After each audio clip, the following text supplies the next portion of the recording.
Imagina que estás en una zanja. El suelo bajo tus botas está congelado, agrietado como porcelana vieja. A lo lejos, lo suficientemente cerca como para sentirlo en el pecho, pero lo suficientemente lejos como para no verlo aún. Oyes el roce de las orugas de hierro contra la grava.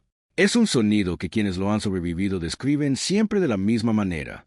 No como una máquina, como algo vivo, algo enorme, paciente y seguro de lo que está a punto de hacer.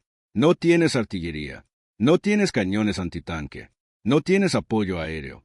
Lo que tienes es un fusil, un puñado de hombres exhaustos y una idea que todo soldado entrenado, todo experto, todo oficial con insignias en el cuello ya te ha dicho que es completamente, vergonzosamente, suicidamente absurda.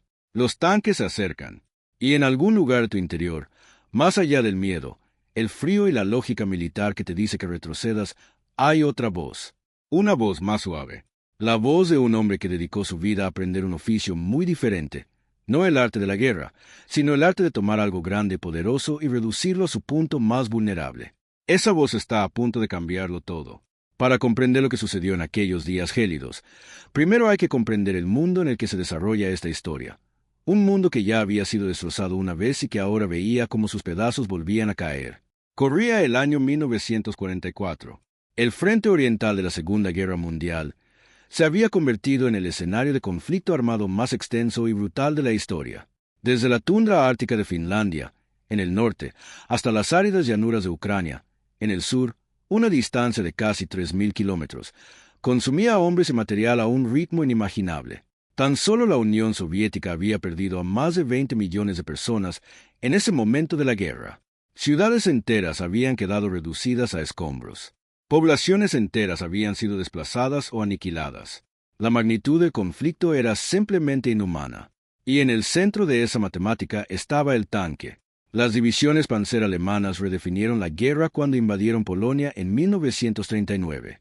Lo hicieron de nuevo en Francia en 1940. Y otra vez en los primeros meses de la Operación Barbarroja en 1941, cuando penetraron 600 kilómetros en territorio soviético en menos de 3 meses. La doctrina blindada de la Wehrmacht, la Blitzkrieg, no fue simplemente una innovación táctica. Fue una revolución. Velocidad, potencia de fuego, blindados concentrados. Estas eran las herramientas de un nuevo tipo de guerra, y durante mucho tiempo nadie tuvo una respuesta satisfactoria para ellas. Para 1944, el ejército soviético había encontrado una solución, en cierto modo. El T-34 había demostrado ser capaz de enfrentarse a muchos tipos de blindados alemanes. Las líneas de producción soviéticas superaban con creces a las de la Wehrmacht y, sin embargo, en innumerables enfrentamientos individuales a lo largo del frente oriental, la pregunta seguía sin resolverse. ¿Qué hacer cuando eres infante? Solo hombres con fusiles y armas ligeras, y los tanques vienen a por ti. La respuesta oficial fue el fusil antitanque, un arma que suena tan efectiva como lo fue, en teoría, contra blindajes más antiguos y ligeros.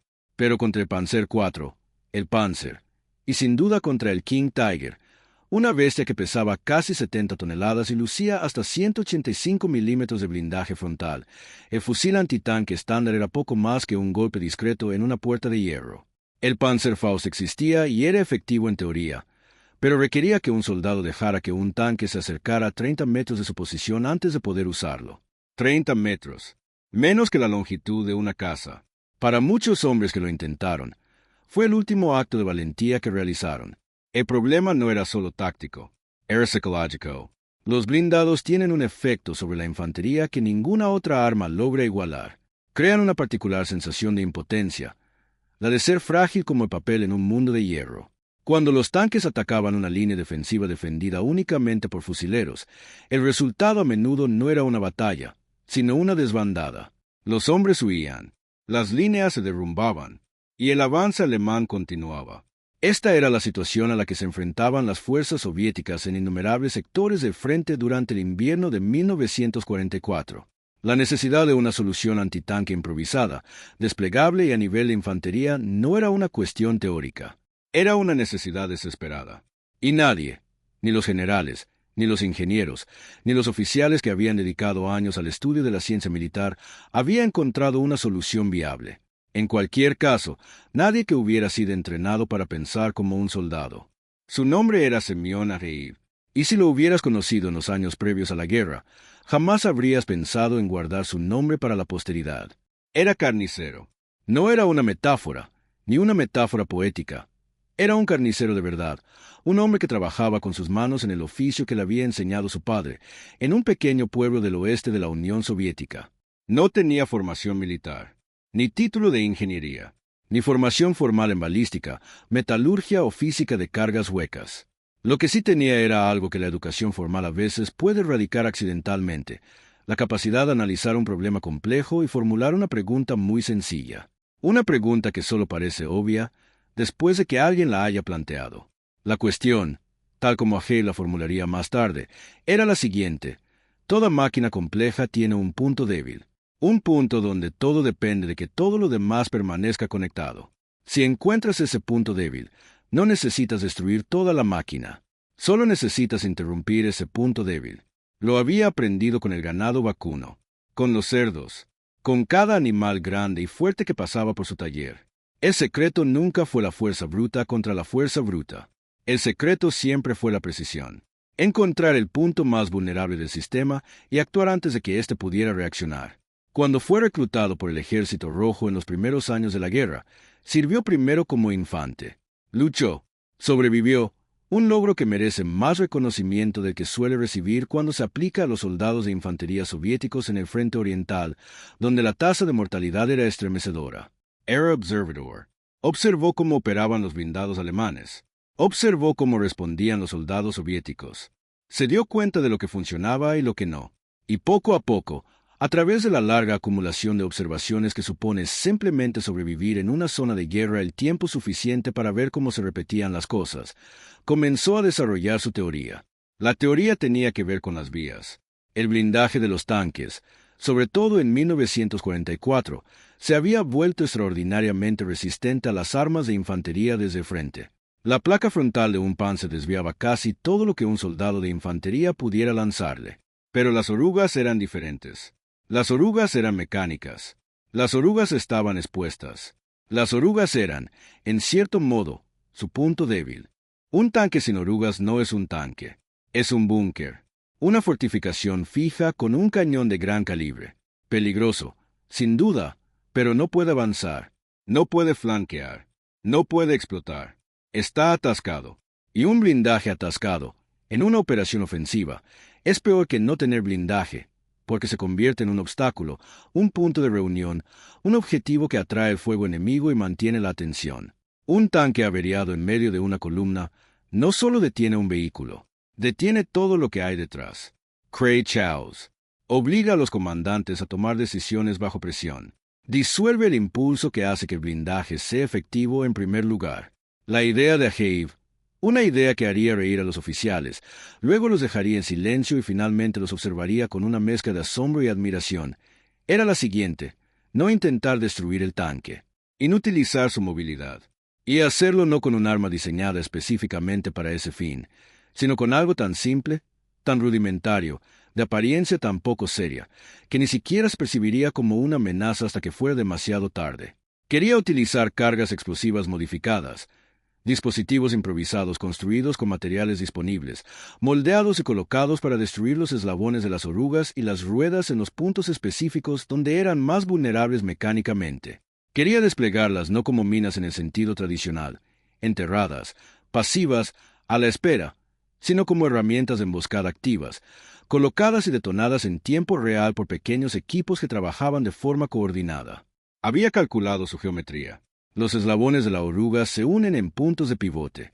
Las ruedas soportan el peso de forma desigual, concentrándose la mayor tensión en los puntos de contacto con el suelo. Estos puntos de tensión son predecibles y consistentes. Si se sabe dónde están, y Areiv, tras meses de observación, sabía exactamente dónde estaban, se puede colocar una carga de tamaño muy específico, en un lugar muy preciso, e inutilizar un vehículo de 50 toneladas con una fracción de la fuerza explosiva necesaria para penetrar su blindaje. Esta fue la idea que les presentó a sus oficiales al mando. Esa fue la idea que les hizo reír. Para ser justos, la risa no fue del todo irracional.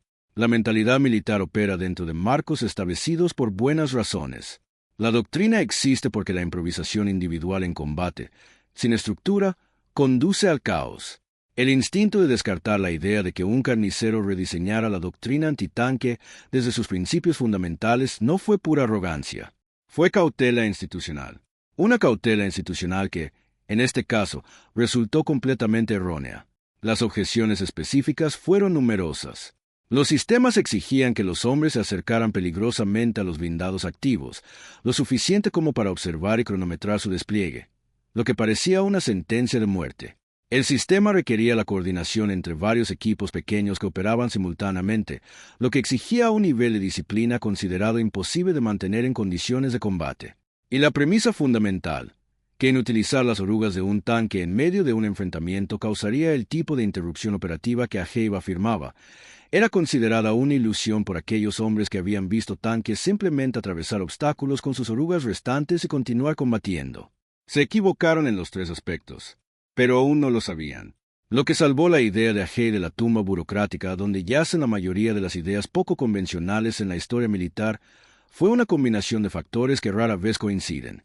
Tenía un oficial subalterno lo suficientemente desesperado como para escucharlo. Tenía un sector del frente donde los enfoques convencionales habían fracasado de forma visible, constante y catastrófica. Y poseía esa cualidad particular que ha permitido que ideas improbables superen la resistencia institucional en todas las épocas de la historia de la humanidad. Estaba dispuesto a demostrarlo él mismo. No se limitó a presentar una teoría. Solicitó permiso para realizar una demostración. Con un pequeño equipo de voluntarios, hombres que confiaban en él, o que sentían suficiente curiosidad, o que simplemente habían decidido que la situación era tan desesperada que la idea de un carnicero merecía al menos ser escuchada, organizó una demostración controlada contra un tanque alemán capturado e inutilizado, retenido tras las líneas soviéticas. Los resultados fueron contundentes. Las secciones de oruga que había atacado se desintegraron con cargas explosivas modestas para los estándares militares. En algunos casos, menos de 1 kilogramo de material explosivo. Las ruedas de rodadura que había identificado como puntos de mayor tensión fallaron exactamente como lo había previsto. El tanque, que momentos antes habría estado en movimiento, quedó completamente inmovilizado. No porque fuera destruido, sino porque los eslabones mecánicos específicos que había atacado se rompieron. El Official Subalterno que presenció la demostración no es Rio. Envió el informe a sus superiores. Y finalmente, a través de la engorrosa e improbable maquinaria de la burocracia militar, a través del escepticismo de hombres con más credenciales y menos imaginación que Ageib, se concedió el permiso. Se formó una pequeña unidad experimental. Se les asignaría un sector, un plazo limitado, un objetivo específico. Se les ordenaría detener los tanques. La preparación que siguió no se parecía en nada a lo que figuraba en el manual de entrenamiento militar estándar, porque no existía un manual de entrenamiento militar estándar para lo que Ageib pretendía hacer. Entrenó a su equipo como un artesano entrena a un aprendiz, no con lecciones teóricas, sino haciéndolos practicar una y otra vez, hasta que lo hicieran de forma automática. Practicaron la colocación de cargas explosivas en los tanques alemanes recuperados hasta que cada miembro del equipo pudo identificar, con los ojos vendados, los puntos de tensión primarios y secundarios de un Panzer IV, un Panzer III y un cañón de asalto Stug, no de forma aproximada, sino exacta, con precisión milimétrica, porque en la operación real no tendrían tiempo para aproximaciones, sino segundos. Les enseñó a trabajar en parejas. Un hombre observaba, cronometraba y calculaba el movimiento del vehículo. El otro colocaba la carga en el momento preciso, el punto exacto de la rotación del tanque donde la oruga estaba tensada al máximo, donde la rueda soportaba la máxima carga, donde el sistema mecánico era más vulnerable a una interrupción repentina. La sincronización era crucial. Si se colocaba demasiado pronto, la carga sería arrastrada por la oruga antes de la detonación.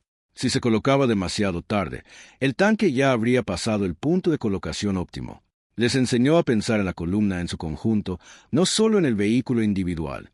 Si se inmoviliza el vehículo líder de una columna en la posición correcta, específicamente, en un punto donde el terreno impide que los tanques que vienen detrás lo rodeen, se crea un cuello de botella que detiene a toda la columna.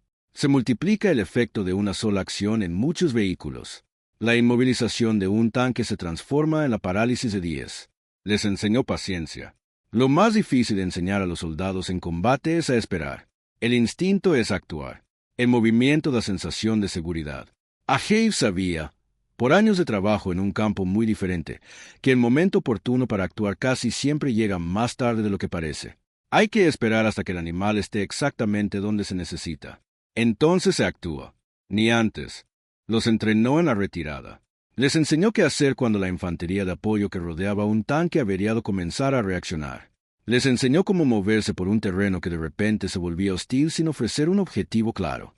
Esto no era teórico. Cada hombre de su equipo comprendía que el mayor peligro en esta operación no era el tanque. El tanque era predecible. El peligro residía en la tripulación del tanque y la infantería que lo apoyaba, quienes estarían furiosos, desorientados y buscando a quien matar. La preparación duró semanas.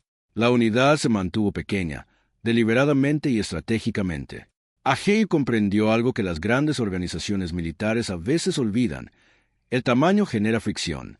Un pequeño equipo de hombres que se conocen a la perfección, que han ensayado su coordinación hasta casi la inconsciencia, opera con una fluidez que una fuerza mayor no puede igualar. No quería un pelotón. Quería un bisturi. El sector donde operarían había sido elegido por el mando por razones ajenas a las preferencias de Ahiv y centradas en la necesidad operativa. Se trataba de un frente donde se esperaba un importante avance de la artillería alemana en cuestión de días.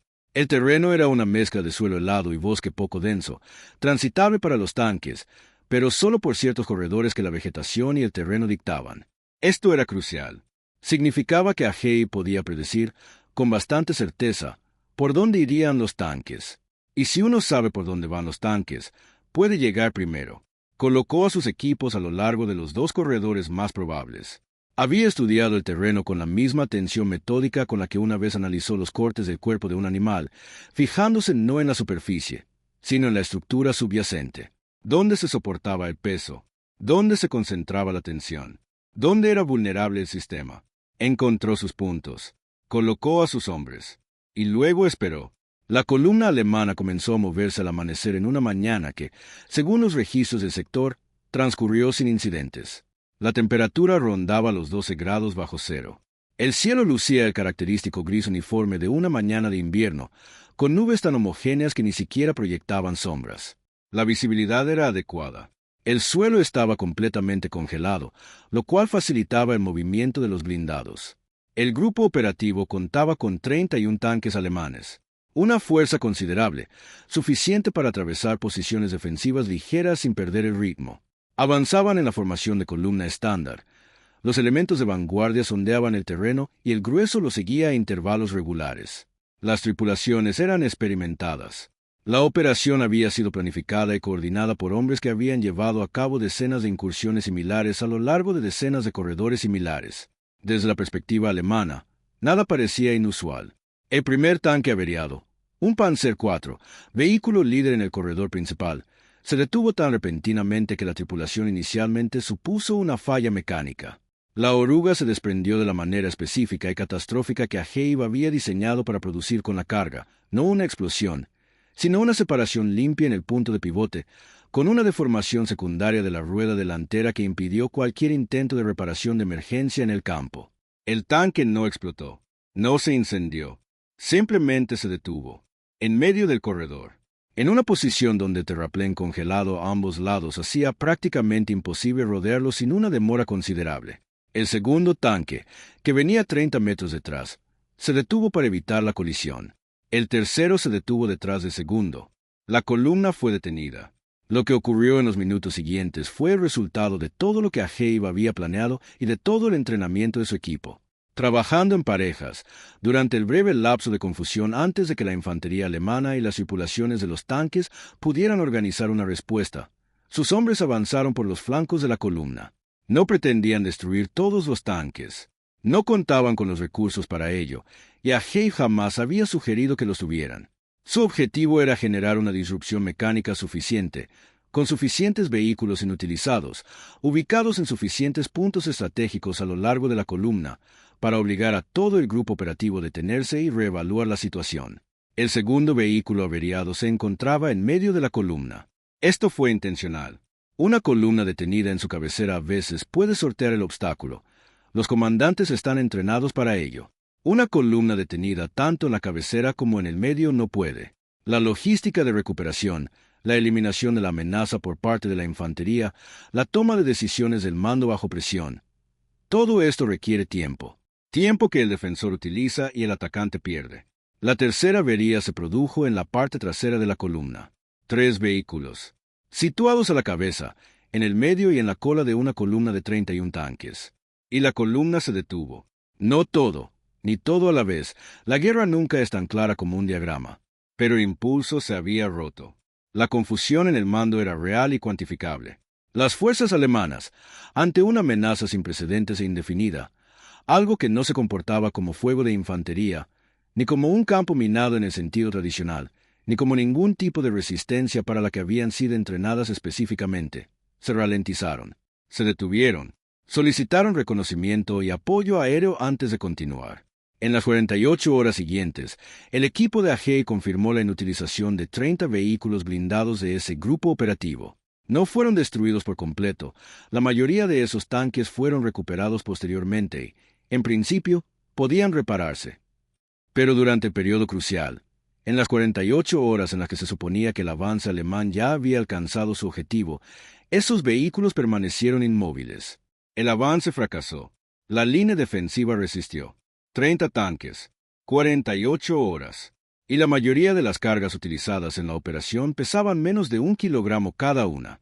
Tras lo sucedido, la reacción a nivel de mando siguió el patrón que la historia ha establecido para los éxitos poco convencionales.